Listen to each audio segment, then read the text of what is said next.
don't know why I did that. Okay.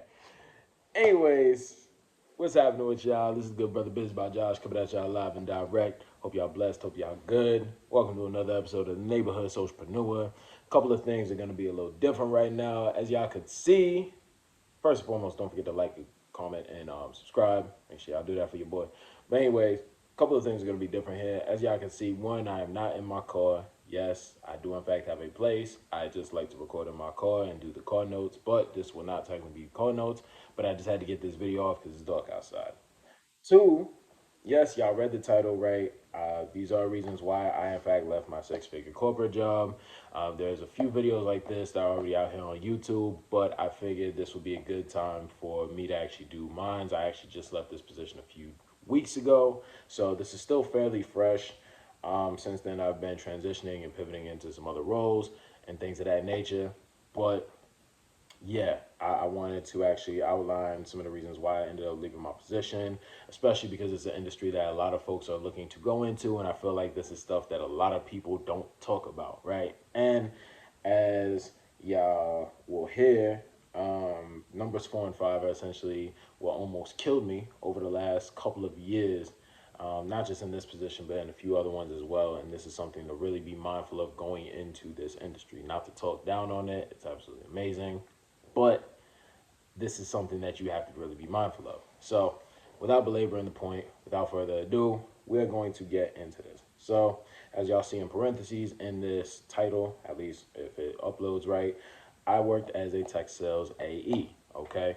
So, a little bit of background about myself. I transitioned into the tech space a couple of years ago, going on year 3 within the tech space.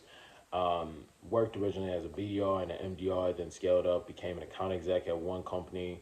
Uh, After leaving from like my first initial company, working as like that entry level position, going to another one, then additionally working as a contractor for a company to help build out their entire tech stack as their BDR manager for about 6 months. That contract did not end up getting renewed, so then ended up leaving from that plus like that other AE role at the same time, and then transitioning into this one and stayed here for a little under a year, right? So this is the one I'm going to be talking about. This is one of the reasons why I ended up transitioning out of this role, because even though this was the one that paid me probably the most out of all of these other roles, it paid me extremely well. It afforded me the opportunity to be able to work fully remote. I was able to live out of the country for a little bit. Um, this was just ultimately something that I had to do. So now that we're 3 minutes into the video and I've laid this out for you all, let's get into it. All right. First part of this, right? First and foremost, I wanted to transition careers, right? So for myself, as I said, I've been in this space for a few years now, like transitioning into my third year. And, there's just a lot about the industry, which I'll get into in a moment, that made me realize that I don't necessarily want to be here for the long term. And the reality of working in corporate is this, y'all. Either you end up having to bounce from entry level position to entry level position, or associate level position or associate level position, or you end up working your face off to scale up into a company and actually end up going up, start working as either a manager, or start working as a team lead, or in this case for like the sales roles, work as an RSM or regional RSM, or maybe go like the enterprise account exec role, but that takes usually about a good 6 to 8 years, maybe a little less if you're super nice, but that's usually typical for like what I've seen. Like 6 to 8 is kind of like the sweet spot number, especially after killing it in mid market. And I just realized that was something I just didn't want to do. That's not really the path and trajectory that I want to go long term for my life. It's a phenomenal industry, it's a phenomenal career, but just understand that, guess what? This is something to where you're either going to have to be bouncing from entry level role to entry level role, or you are going to have to be willing to scale up into a company, or you just continue to keep bouncing around. And that's just not something that I really wanted to do. So for me, I'm transitioning into something that I find a lot more enjoyable, just for myself and just where I'm at in life. And yeah, that's really that. But this kind of leads into the second one. So the first one was transitioning careers. The second part of this is it not being necessarily the most stable career, right? Sales was not necessarily built to be stable, especially if you are not a person who is willing to hustle your face off every single day, right? And in this day and age, you have to be willing to hustle both hard and hustle smart. You know, The reality is there's a lot of external factors for a sales rep being able to be successful. Most of it comes down to you, your work ethic, and your ability to really be able to be a resource for prospects as well as being able to handle objections. And that comes down to actually having solid product knowledge and knowing how to frame it for your prospects in order to actually turn them into customers and actually providing really valuable service and solving their problems. That is the bulk of what it comes down to in sales. The reality, though, is there's a lot of external factors. It depending on the company you work with, you may get a crappy territory. You may end up having a super heightened quota for a quarter, which the sales are like overall connectivity rates are down in comparison to like other quarters. You may have a product portfolio that may be getting cycled out, and you may be having a new product portfolio get in, and you may be assigned to selling this particular product, which hasn't been proven and tested, and a lot of times people don't want to deal with it. There's a lot of different factors, right? So definitely not necessarily the most stable career, depending on what type of sales you go into too. For myself, I worked in tech sales. I've also in the past I've done door knocking. I have done community outreach for nonprofit organizations, which is essentially the equivalent for sales in the community-based organization space. And is not necessarily the easiest thing, right? You have to be a person who's willing to be out there 8 to 10 hours a day and at minimum, and willing to be that type of person who is really going to be, I don't want to say um, like what's a good phrase for this. You just have to be like a hustler. You have to really be willing to do that. And even when you do all of that, sometimes you still will get cut from the company, even if you are hitting quota, right? Sucks, but that's just the reality. So it's not the most stable career, at least in my opinion. So those are the first two. Um, my third reason for why I left my six-figure corporate job is because my skill set did not align with or match with the company's particular needs. So as I was just saying, not necessarily a stable career. There's a lot of factors into why that could be. Um, for me, my biggest issue was that I was working at a company that even though they hired us on to be a sales team, they did not necessarily have us spending the majority of our day doing sales related tasks, right? Leading up to that company, I worked at three other spaces where I spent most of my time on the phone and in demos and actually working with prospects and clients. Like that was really like the bulk of my day. There was a few meetings, of course, sprinkled here and there. Of course, like objection handling meetings, different product knowledge meetings. There were the meetings were more so geared towards actually bettering our knowledge for sales rep, being better sales reps. For this last position I was in, it felt more as if I was doing data entry. So, I'm over here creating like dashboards and creating graphs from like Power BI and Tableau and, having to create forecasts. I'm spending more time actually creating spreadsheets than I am actually on the phone calling prospects, right? And that's kind of like what that particular company liked to see. They like to see more so activity metrics as opposed to seeing things that were um, really beneficial for the actual growth of the company, which in and of itself is an issue. For myself, I am not a data analyst. Have I had to do data entry in the past? Do I have experience with Tableau, Power BI? Sure, yeah. Like I do understand like cloud-based softwares, things of that nature, but that was not necessarily my position. I'm coming on as a sales rep. So for me, that was really a hard fit. There was a really big harping on data cleanliness, which for us as sales reps, I feel like we're clean. I feel like a sales rep, we are clean but with a purpose. We want to make sure that we are keeping our notes and information organized as possible, but at the same time, when you're spending more time actually cleaning leads and like data pristineness than you are actually calling folks, then it takes away from the actual ability to do your job as a sales rep. I'm just gonna say that. So definitely my skill set wasn't necessarily the best product market fit. I still was able to do a pretty solid job at the company, but at the same time, had I been at a company that actually tailored was more so in alignment with my particular skill set, would have probably had a much better time at that space. Which is my 2 cents. So those are the first three. The next two are really the ones that I want to drill home for folks. So um, just really quick, let's just recap. So the first three reasons for why I ended up leaving my six-figure corporate job, transitioning careers was one. Not necessarily the most stable career path. There's just a lot of turnover in the space. And then my skill sets were not necessarily a match for that last company's particular needs and what they actually wanted to be able to utilize at the time. So these next two are going to get a bit deeper. Um, and, you know, I'm going to be as respectful as possible because I don't want to slander or, be a person who falls in alignment with defamation. So I'm just going to say this as kind of an umbrella thing, just because I feel like this gets thrown around a lot, but we just got to call it what it is. Number four, it was a toxic environment.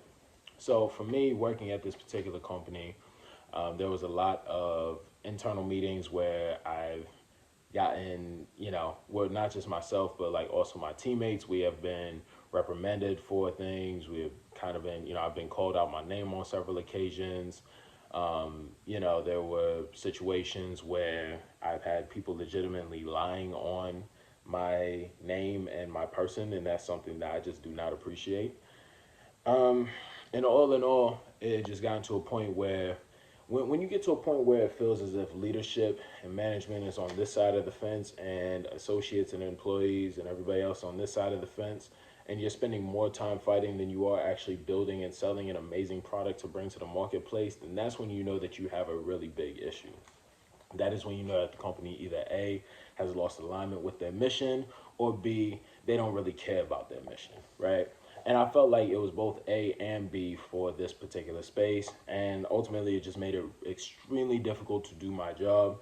And coupled with the fact that, of course, I just got called out, me being a black person in a majority white space in general.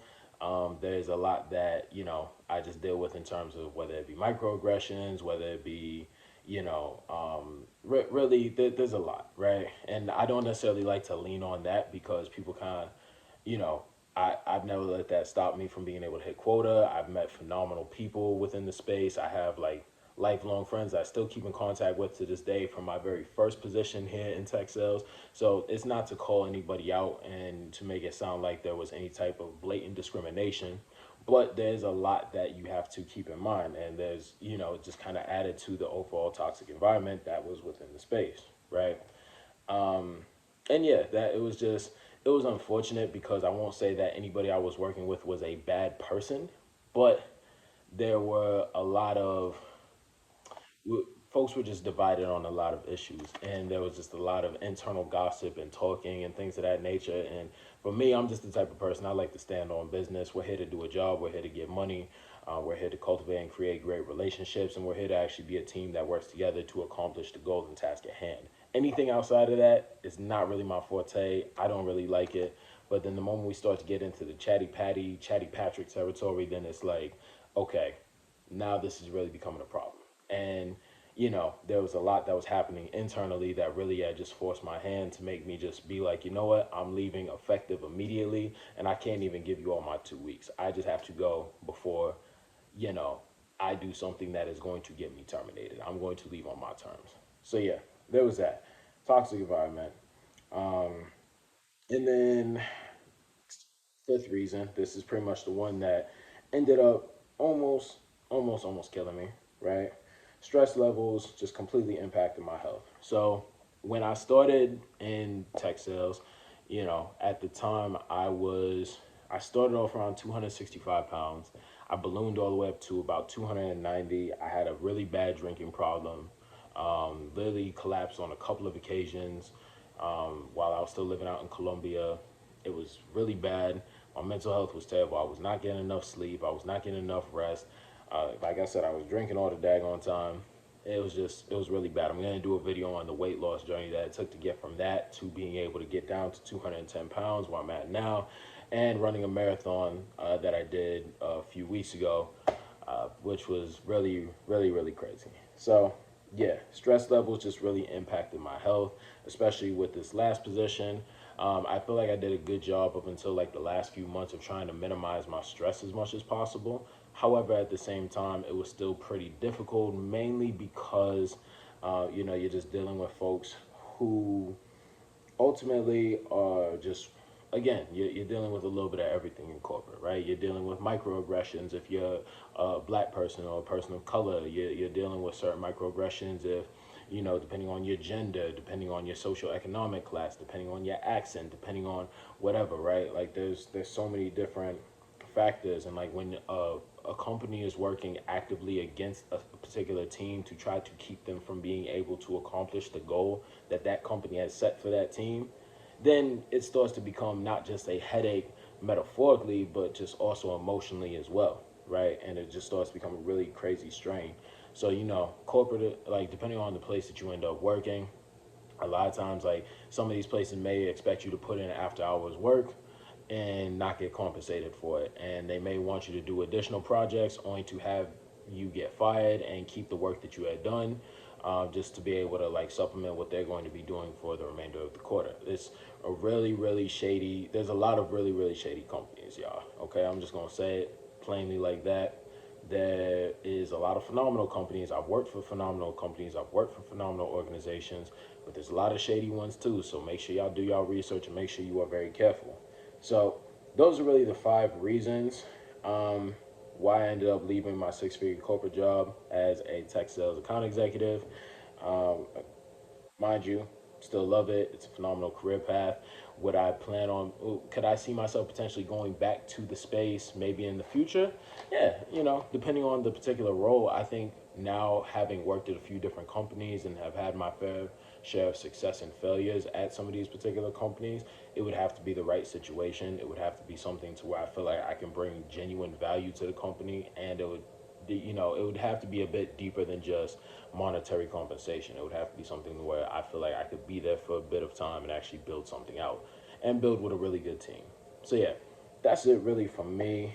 Um, for folks who are looking to get into this industry, definitely keep in mind, like, look, this is a hustler's industry. You are compensated based off of your output, based off of your quality and quantity. If you are not a person who is willing to actually work extremely hard as a tech sales AE, then guess what? This is probably not going to be the career for you. If you are a person who does not mind being a first person in and last person out type of mentality, then guess what? You're gonna love it. You know what I mean? Like I have some phenomenal memories being in the space.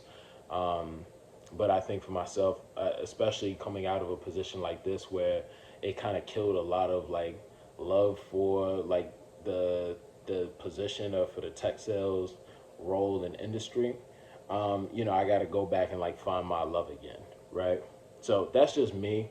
Again, phenomenal career for folks who want to join. The right team, you will have the greatest time of your life. I guarantee it. But with that being said, we're at 18 minutes, y'all. I appreciate your time. Don't forget to like, comment, subscribe. If y'all want me to do more videos like this, if the sound quality is better, if you want me to talk more about my journey being in tech sales, whatever, like I'm happy to do it. Please just let me know in the comment sections below. And yeah, appreciate y'all. This is the Neighborhood Socialpreneur, Biz by Josh, coming at y'all live and direct. One love, one life. Peace.